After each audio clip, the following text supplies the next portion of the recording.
Welcome to Perverted Justice. This is not just a story. It's a call to action for integrity and radical honesty, in spite of personal cost. Now here's your host, Shielagh Clark.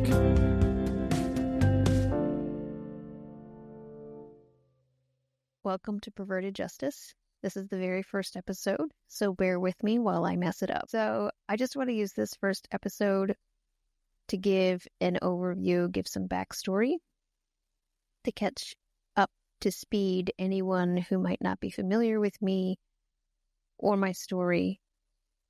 I am the fifth of 10 children. I grew up in New York State, and when I was 10, my family converted from Catholicism to the Independent Fundamental Baptist movement, with the exception of my father. My father was a Scientologist. So, as you can imagine, a large family walking into a Baptist church with no father present was a predator's dream. We were ideal hunting ground. So that fall of 1995, we were converted, baptized, and joined the Hyde Park Baptist Church, where we became, every time the door was open, members. That church is now called Romans Road Bible Church, because apparently slapping a new name on the same thing makes it better. But we'll get to that later. In the year 1998, some members of leadership there were alerted to inappropriate red flag behavior on the part of the senior pastor concerning or involving a teenage girl, aka a child. That situation was not handled properly, and so in the year 2000, that same pastor began grooming me at age 15 while on a mission trip overseas where he was my legal guardian.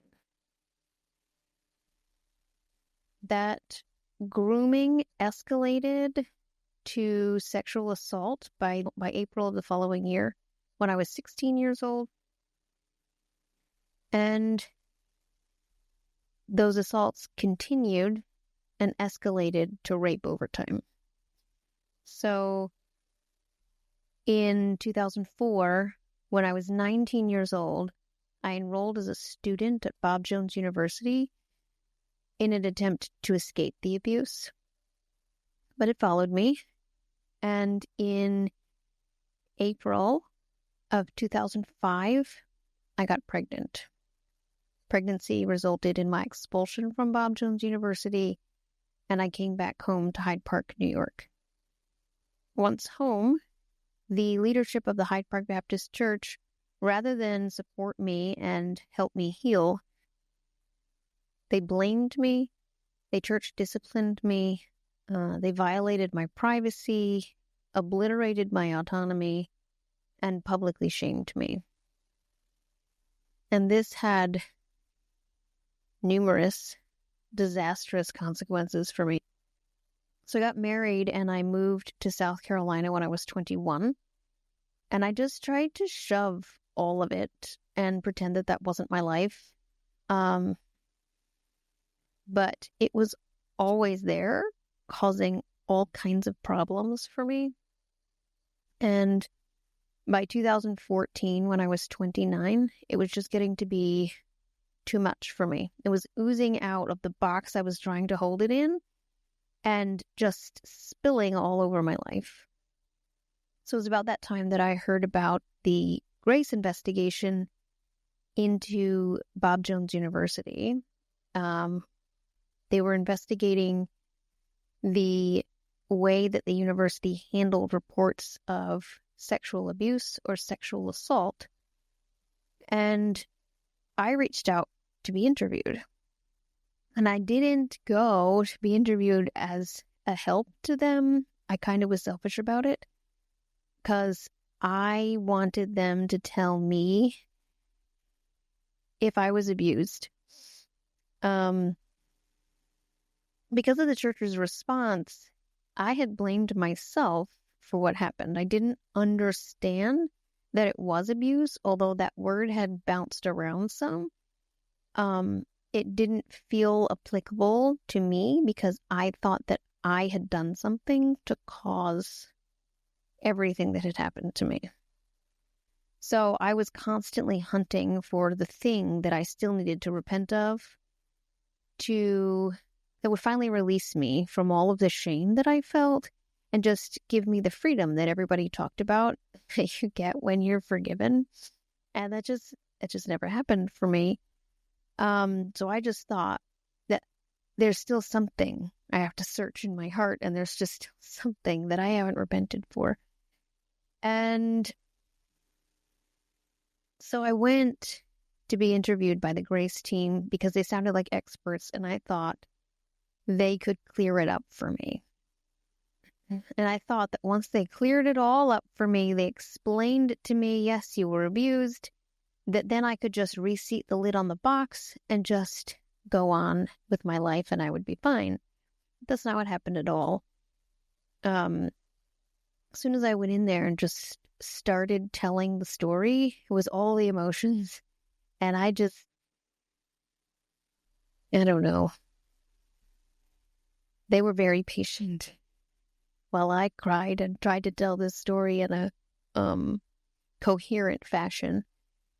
And they did confirm for me that I was abused and said that I needed to be in therapy. But their confirmation really didn't give me the certainty and the release that I hoped it would. And I left there feeling really overwhelmed and terrified, really completely drained. I cried for 2 weeks, and they sent me my interview notes that I was supposed to read and edit for them, and I couldn't even open the file. I couldn't go there again. It was too much, too overwhelming for me. So I just white-knuckled it for a while more after that. And I decided sometime in 2019 that it would be a good idea to reach out to my abuser and ask him to tell me the truth. And I laugh about it now because it's so absurd. But at the time, you need to understand that I was the bad guy. And I couldn't let him be the bad guy. So he talked to me on the phone, and I mean, he lied to me, obviously. But I got off the phone feeling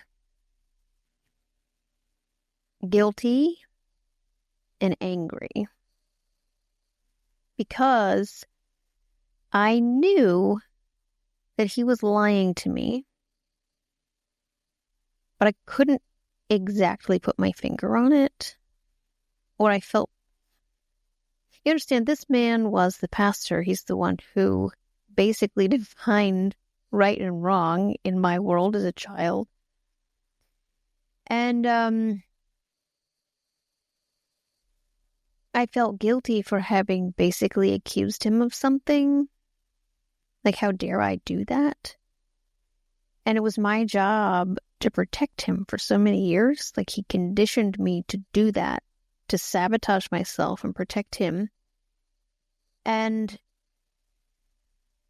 through my abuse, like very early on, I really separated him into two people in my brain because I guess that was the only way that I could handle it. So he was my friend,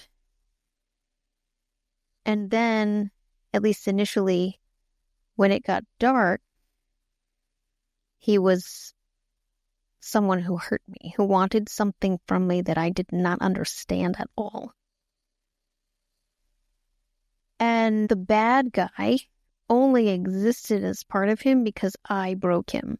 So I was bad. And if I could fix me, then that part of him would disappear. Because he wasn't bad, I was bad. And it sounds so convoluted to think about it now, but this totally made sense. It wasn't, I don't know how much of it was necessarily actually conscious thinking at the time, but by the time 2019 came around, I started sitting down to write all of the things that were like bouncing around in my brain. I wanted to get them out of my head and onto paper because I thought if I can get it out and put it down, then I can look at it and I can figure it out. I can solve the puzzle. Kind of like studying a bug, you pin it down and pin all these memories down. Then I can examine them and the truth will make itself clear, right? But I started to work through things and I would think of something that happened, say, when I was 16, and I would say to myself, you were a child. That wasn't your fault. But then the logical next step is it was his fault. And I couldn't go there. My brain would not allow me to cross over that barrier. And I think it's because there was so much of my existence, my belief system tied to him being who he was. So, like, my faith was formed in that space under his leadership. Everything that I knew was from there, from him. And again, how do you stand as one person, especially a woman, in an independent fundamental Baptist church and think differently than all of the men in leadership and still arrogantly conclude that you are right and they're all wrong?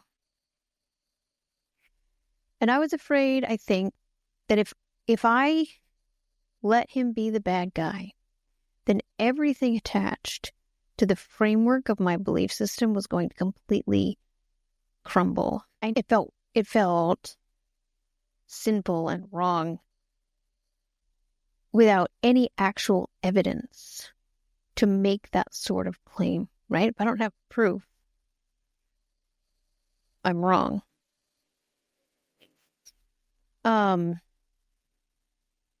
So that wasn't really helping. I was trying to write things down. I was trying to write through things. And here I am starting to try to figure out the past because I am so overwhelmed internally, and I need to figure out how I'm going to function going forward, how I'm going to continue being a mother and show up in my everyday life because my depression is just getting too heavy for me to carry. And I just wanted clarity. I was feeling increasingly desperate. I was reading online about abuse, trying to understand what really is the definition of that.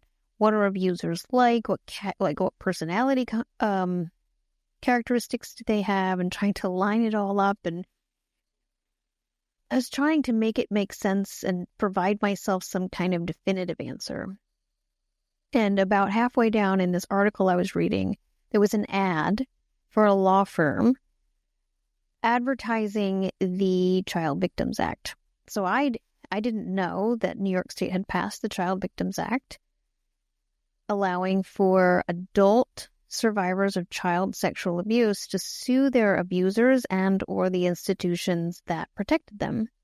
I was unaware of this up until this moment. And again, still wasn't sure that I had actually been abused, but was leaning pretty heavily that direction, but feeling guilty for trying to let myself off the hook. So I reached out to the woman who, she was the child who was abused, groomed before me. And I knew who she was because in 2005, she said to me, he made me feel uncomfortable too. And that was the extent of all of our conversations up until that point. And so I reached out to her and I asked her if she could please tell me what he did to make her feel uncomfortable. And she wrote me back this list of things. She just described her whole grooming process to me, and I couldn't believe my eyes because she wrote things that she basically described the beginning of my grooming process and so many things that I hadn't told anyone, details that I had told anyone, that just exactly matched up with mine, like the same gifts, same behaviors. And it was like a spell was broken, really. And I was instantaneously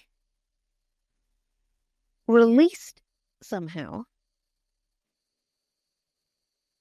Because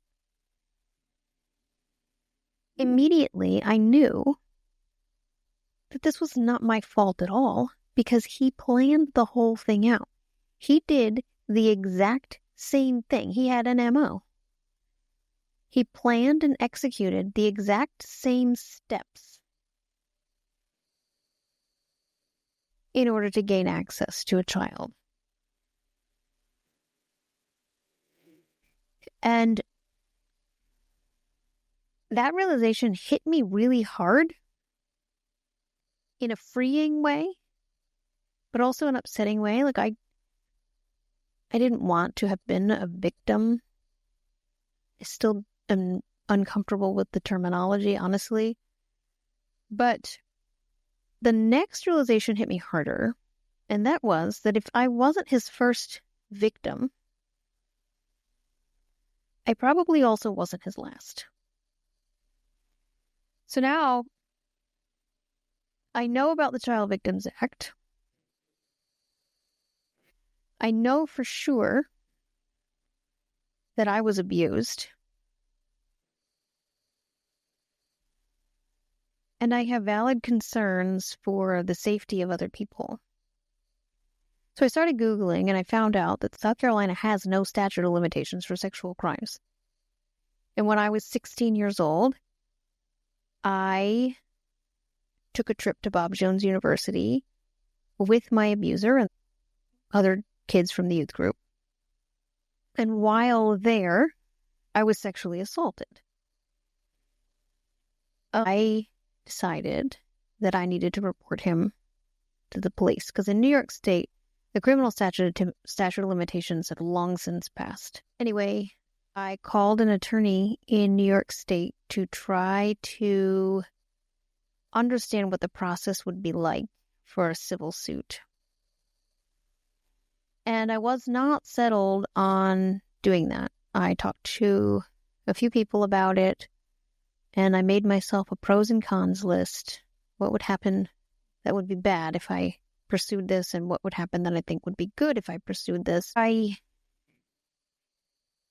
called the Hyde Park Police Department to get my police report from 2005, and they couldn't just send it to me. I had to get it in person. So I went to New York to get my police report, and while I was up there, I decided to meet an attorney in New York, talk a little bit more in person about what the process would be like. Anyway, while I was there, I was staying in the Holiday Inn in Poughkeepsie. I was checking out. And in the lobby, there was a pastor who had been a board member at the Hyde Park Baptist Church in 2005 when my abuse was exposed. And he's one who asked me in the board meeting that I was in how important my church membership was to me. Just kind of like holding it over my head as something that I will lose if I don't comply with their demands. And my first reaction was to just make a beeline for the door and avoid him altogether. And then I thought, no, maybe this isn't a coincidence. So I walked up to him, mustered every ounce of courage that I had, and I approached him and I asked him, "Can I ask you a question?" And I didn't introduce myself. I didn't preface this with any niceties. Nothing. And so he said, "Sure." And so I asked, "Do you still think that the way that the church handled my situation was appropriate?" And he said something about how he thought that that was me. And then he said, yes, I do. And until you repent, your life will be miserable. And I don't think that I was shocked, but I was pretty upset. He asked me to sit down and talk to them. His wife was not happy about that. She kept huffing and puffing and saying, this isn't the time or place. And a lot of other things were talked about. Some of those will come up later on. He told me that I should thank God that he moved me away from here where people do blame me. And I eventually just got up and left. I told him that he is everything that's wrong with church. And I left in tears. Anyway, what I went home thinking after that trip was, churches can't keep doing this to people. That was October of 2019. And I was angry for a spell. I was angry that people could be so cruel. And I think I posted on Facebook that it never ceases to amaze me what people will do in the name of Jesus.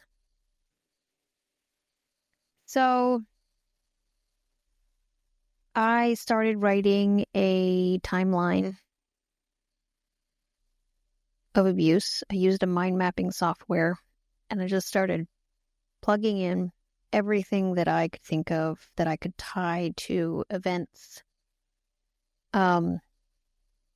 When I was able to remember an abusive encounter tied to a specific church event, I could find that church event on the calendar, and then that gave me a reference point for time. So I was able to map out a lot of my abuse and put it on a timeline. And some of it I already knew. I knew exactly when that happened. And other things were a little bit more fuzzy, but being able to find the event on the calendar was helpful. So, the further I got into that, the more mind blown I was, because I lived this, but I lived it a little bit at a time, and I dissociated and I minimized and I blamed myself, and I let things get complicated and confusing in my brain. And then I was blamed for it and I shut down. And I had never really taken stock of what had actually transpired and how much damage that did. How young I was when certain things happened is disgusting. And that whole process was very freeing for me. But again, I had this pressure too that if I wasn't the first one, I probably wasn't the last one. So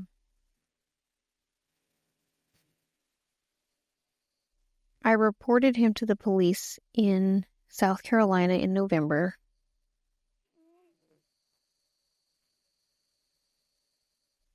And they told me that they had to talk to him.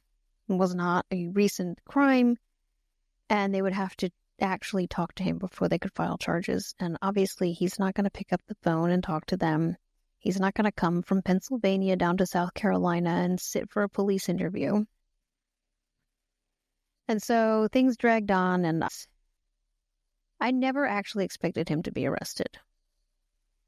Never. I didn't think that was going to happen. I thought that he was never going to be caught in South Carolina. I mean, I knew he came through. He came to town. He had kids at Bob Jones.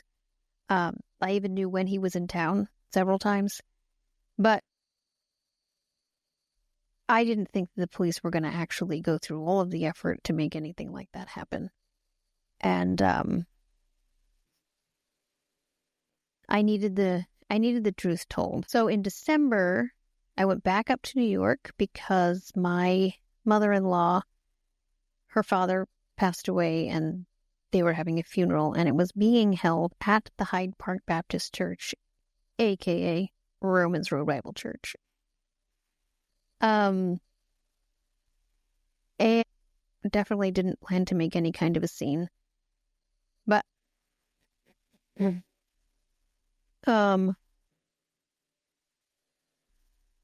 we walked in for this funeral, and everybody was just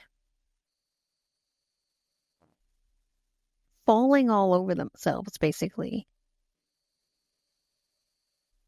to come and tell me that they loved me and they were praying for me. And Donna Blue came and she said something like, "It would be a shame for you to come here and us not check in and see how you're doing." And Dale Blue approached my husband and said, "We're all friends here." Something like that, right? And so there are other things that had happened before this that I'll get more into detail about, I think, in the next episode. But my sister-in-law, Jillian, walked me from the fellowship hall out towards where the offices are in the church to show me that they had completely cleaned out her mom's office. Her mom had been the secretary there for I don't know how many years, 25 years.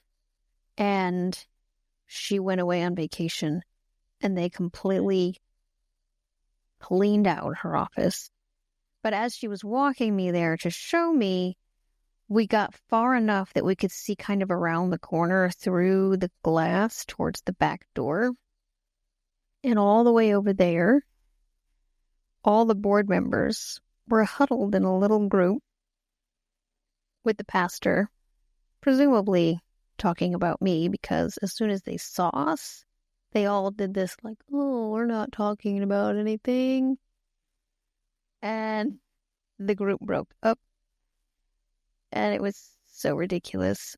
So anyway, all of the telling me that they love me and they're praying for me and all of this because they'd heard through the grapevine that I was planning on having Weaver arrested, and I guess also heard that I was potentially going to file a lawsuit. So it seemed to me to be very manipulative. Like, if we make her sure that we're all friends here and we go over the top to be super nice, then maybe we can manipulate her into not filing a lawsuit. But I tried to kind of suppress that feeling inside myself and tried to see the effort as genuine. And so I approached the pastor. That group was breaking up and they were dispersing. And he walked through the main hallway there where Jillian and I were standing toward his office, and he tossed his coat inside. And I said, "Can I talk to you?" And he looked a little angry, and he said, "Hang on just a second." And he went back into the fellowship hall, and he got my father-in-law, and he brought him out, And he said, okay, go ahead. So he wouldn't talk to me in the middle of the hallway unless my father-in-law was there. So I said, already feeling a little bit more irritated than I was when I first approached him, but I said, I just wanted to thank you for the way that I was received today, especially considering what you know is coming. And he said, well, I can't tell you anything.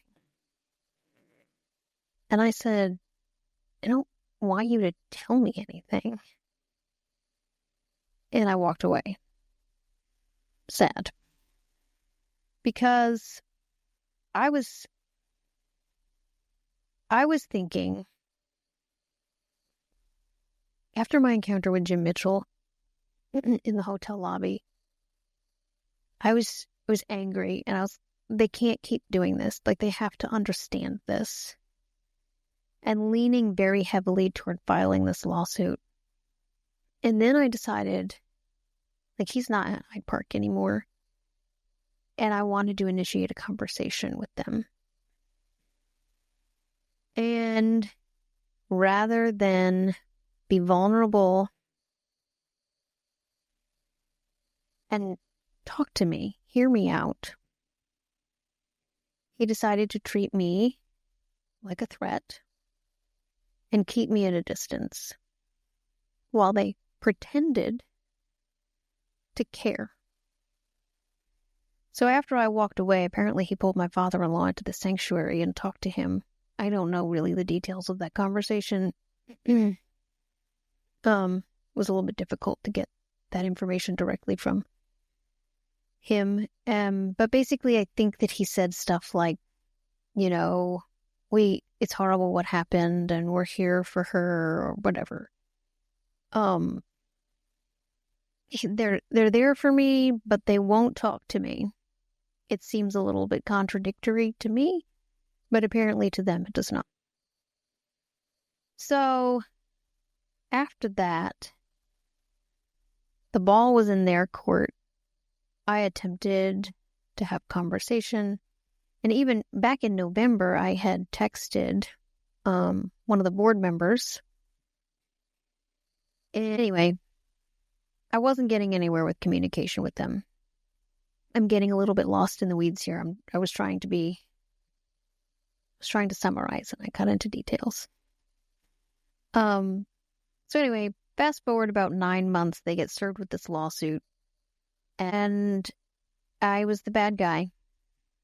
Again, we went through a 4-year legal battle where I just kept repeatedly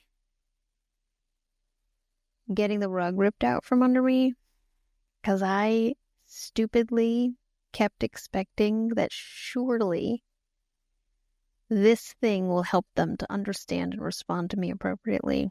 Surely this will be the thing, this will be the time. And every time they responded poorly, it hurt me. I mean, I got a little bit better at bracing myself and anticipating bad behavior. And I guess it started to hurt a little bit less. But it never stopped. Pandemic started, obviously, in March of 2020. The lawsuit was actually filed in May, but was not served on them until July because of the pandemic. And then April of 2024, we were set to go to trial. And the church decided to lie about being bankrupt in order to force my trial off the calendar. And I really didn't have a choice. It was either settle and tell the truth another way, or spend upwards of $50,000 to have them sanctioned for improper use of bankruptcy law and get my trial back on the calendar. But it had already been 4 years and potentially could have been another 2. And I didn't know if my witnesses were still going to be available. It was a miracle that I had the ones that I had after 19 years. So we settled, and they attempted to silence me with the final paperwork. And then a few months later, they changed their name to Romans Road Bible Church. And they intend to just charge forward with God's blessing. And I am doing this because I think the truth is important. They want to squash and hide the truth and pretend that it doesn't matter, that it doesn't apply to them. And the way that they treated me through this process is no different than they would treat someone else who, please, I'm not suggesting that the current pastor is any kind of sexual predator. I want to make that very clear. But were someone in their congregation to make an allegation against anyone in leadership there, the response would be the same. Because they don't understand why they're doing what they're doing. And that sounds like a really arrogant thing to say. But I'm going to flesh it out over the course of, telling the story. So I want to start with the actual lawsuit and move very slowly through it so that what actually happened when is clear. And what that process was like to experience myself. And then I'm going to go back to the beginning and walk through the abuse and how it unfolded. And at that time, bring up the actual content of what was disclosed in the lawsuit, who was deposed, what they said, why it matters, and just kind of give commentary as we go along. I think it's absolutely insane for a church to think that the best way to handle anything is to lie and hide and run away. And I'm going to have to talk a lot about my decisions and why I made them. And it's going to feel kind of weird to me when I have to say something about a good decision that I made, because I think talking about myself in a positive way like that is really uncomfortable. I didn't make all good choices. Some bad ones. I want to talk about my motivation, but I wanted to just touch real quick on the hero's journey. And I'm not calling myself a hero, please. But where there's something, so say like a dragon terrorizing a city or terrorizing a castle, and everyone is holed up inside and they're terrified, and this dragon is blowing flames through the windows and cooking people, and everyone is just scared. And then you have the hero who goes out and faces the thing that they're afraid of and conquers it, right? And a lot of times these dragons are hoarding gold, and the hero collects the gold and brings it back for everyone else. And when I first started speaking up online and I had my abuser arrested, and I filed this lawsuit, people started telling me that I was so brave. And I didn't feel brave. I felt huge relief in finally a appropriately naming the thing. So on some level, because of how public my shaming had been, I needed for my vindication to be just as loud, if not louder. People on the outside were able to see that I was brave, and the people on the inside of the church decided that they were being persecuted. But anyway, I guess in my own way, I embarked on a hero's journey, and the thing that I've come back with is a little bit of understanding about how these things go, and what I think is the reason why they happen.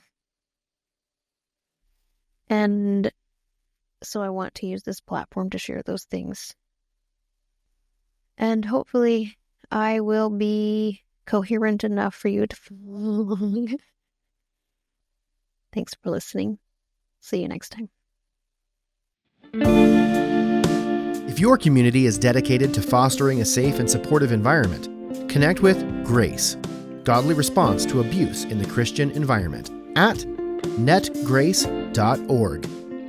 GRACE's mission is to empower Christian communities to recognize, prevent, and respond to abuse effectively. They provide vital resources and training to help churches understand the complexities of abuse and adopt effective prevention policy and trauma-informed responses.